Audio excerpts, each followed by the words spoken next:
La plus grande tristesse dans la vie de Laetitia Hallyday a été le décès de son mari bien-aimé, Johnny Hallyday, le 5 décembre 1017, après une longue bataille contre le cancer du poumon. Johnny n'était pas seulement le mari qu'elle a épousé à l'âge de 21 ans, mais aussi son âme sœur, son guide et le centre de son monde. Dans Paris Match 2024, elle a partagé qu'au moment où elle a reçu la nouvelle de la mort de Johnny à leur domicile de Marnès-la-Coquette, elle a eu l'impression que son monde entier s'était effondré. Elle s'assit à côté de son lit d'hôpital, lui tenant la main, et pleura en silence, incapable d'accepter que l'homme qui avait façonné sa vie n'était plus.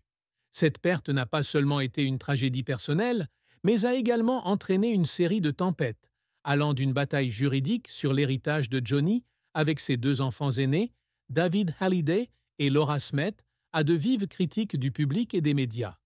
Dans Gala.fr, en 2022, Laetitia racontait qu'elle s'était un jour retrouvée seule sur la plage de Saint-Barthélemy, où Johnny était enterré, et qu'elle avait crié de douleur, sentant comme si une partie de son âme l'avait quittée. Cette tristesse s'est aggravée lorsqu'elle a été accusée d'avoir manipulé Johnny pour s'emparer de l'héritage, une information qu'elle a démentie auprès du Point en 2018. « Il me vole ma douleur. Il m'attaque. » Elle pleurait chaque nuit dans la maison de Los Angeles où elle et ses enfants avaient emménagé après la mort de Johnny, tenant Jade et Joy près d'elle, cherchant du réconfort auprès de deux filles trop jeunes pour comprendre pleinement la douleur de leur mère.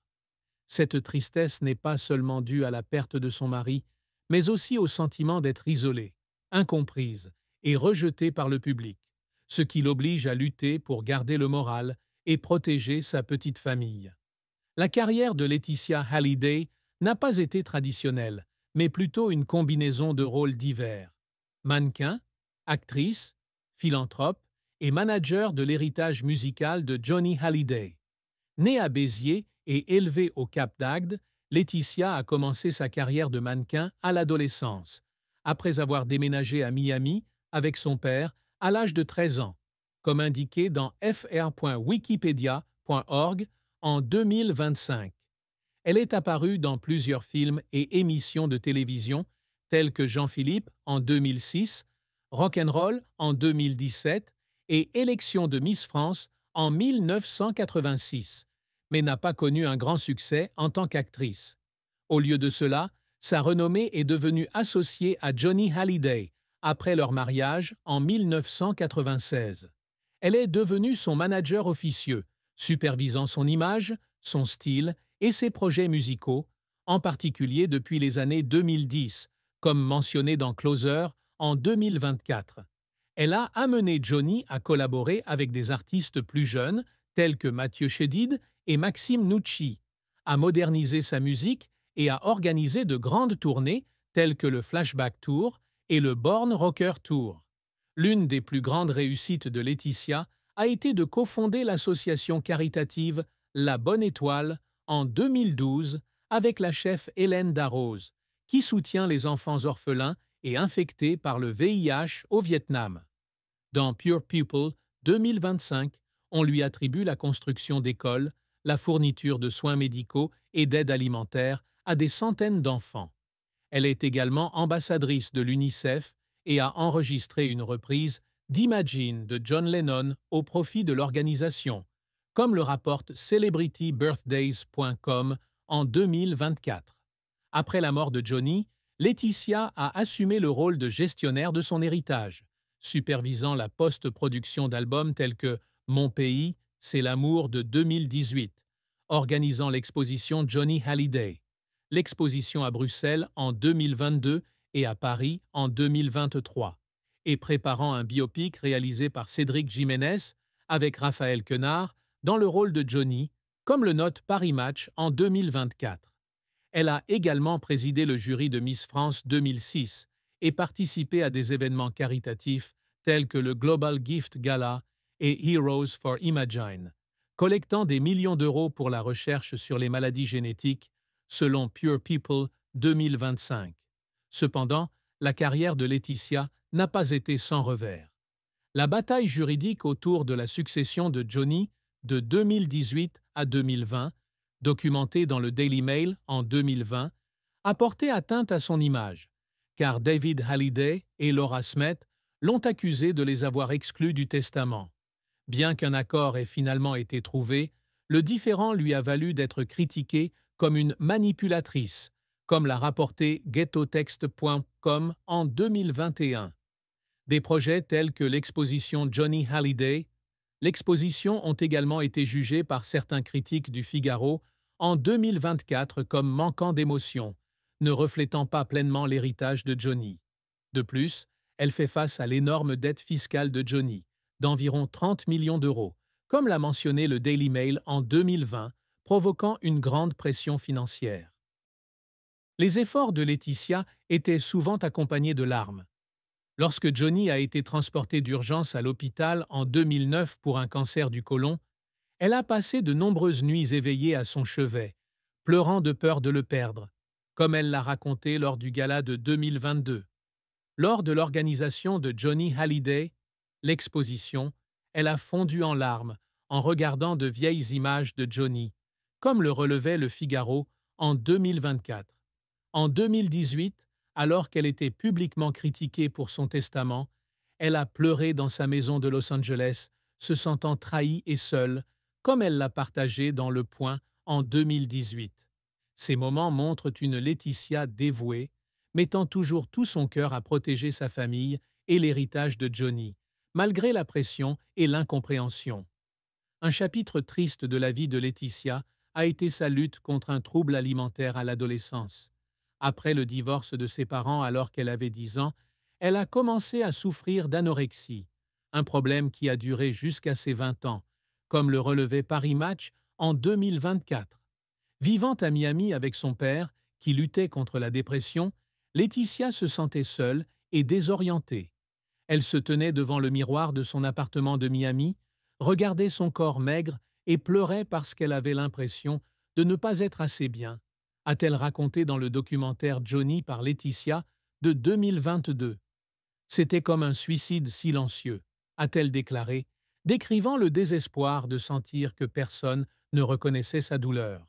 Cette période a amené Laetitia à faire face à un profond traumatisme psychologique. Elle a cherché du réconfort dans la musique et les livres, mais ce n'est que lorsqu'elle a rencontré Johnny en 1995 qu'elle a commencé à trouver la lumière. Malgré le fait qu'elle ait surmonté l'anorexie grâce au soutien de Johnny, le souvenir de ces années reste une triste fin, un rappel de sa fragilité avant de devenir la femme forte qu'elle est aujourd'hui. La vie amoureuse et personnelle de Laetitia Hallyday est une histoire d'amour intense, de perte et de renaissance.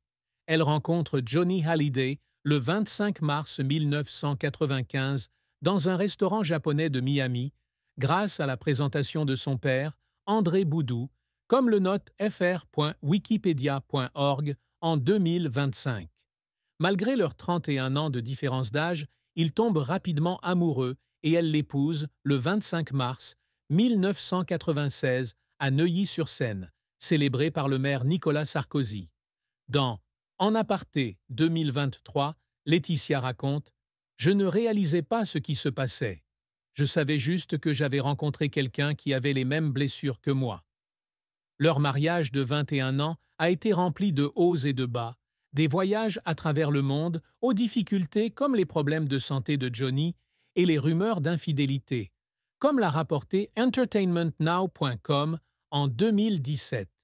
Laetitia a admis à Paris Match en 2015 que l'infidélité de Johnny avant 2009 l'avait aidée à mûrir, la rendant plus féminine et plus forte. En raison d'une anorexie affectant sa fertilité, Laetitia et Johnny ont adopté 2 filles du Vietnam, Jade en 2004 et Joy en 2008, avec des parrains célèbres tels que Jean Reno et Hélène Darroze, comme le rapportait ghettotext.com en 2022. Après la mort de Johnny, Laetitia éprouve un profond chagrin, mais elle tente de retrouver le bonheur. Elle est sortie avec le restaurateur Pascal Balland de 2019 à 2020, mais la relation s'est effondrée, comme l'a noté Pure People 2025. Elle a ensuite entamé une relation avec le réalisateur Jalil Lesper en décembre 2020 qui a duré jusqu'à l'été 2023, comme l'évoquait closermag.fr en 2024. Elle aurait récemment fréquenté Frédéric Suan, un restaurateur en Charente-Maritime, selon Closer 2025. La plus grande tristesse amoureuse de Laetitia est le départ de Johnny, mais elle fait aussi face à d'autres difficultés. La bataille pour l'héritage a mis à rude épreuve sa relation avec David Hallyday et Laura Smet, la laissant isolée de la famille élargie de Johnny, comme l'a rapporté le Daily Mail en 2020. Elle a pleuré en lisant les commentaires sur les réseaux sociaux critiquant sa nouvelle relation avec Jalil Lesper, se sentant jugée pour avoir avancé après une perte, comme l'a noté ghettotext.com en 2021. Néanmoins, Laetitia a toujours le plus grand amour pour Jade et Joy, organisant souvent des vacances en famille à Saint-Barthélemy, où elle trouve la paix avec ses enfants.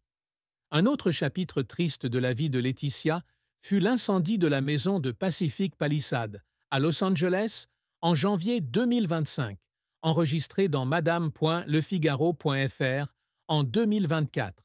La maison, où elle et ses enfants ont construit une nouvelle vie après la mort de Johnny, a brûlé dans un feu de forêt. Laetitia se tenait parmi les décombres, tenant Jade et Joy, pleurant la perte d'un lieu qui contenait de précieux souvenirs de famille. Dans une publication Instagram du 23 janvier 2025, elle a écrit « Notre maison a disparu, mais notre amour demeure. Cet événement n'a pas seulement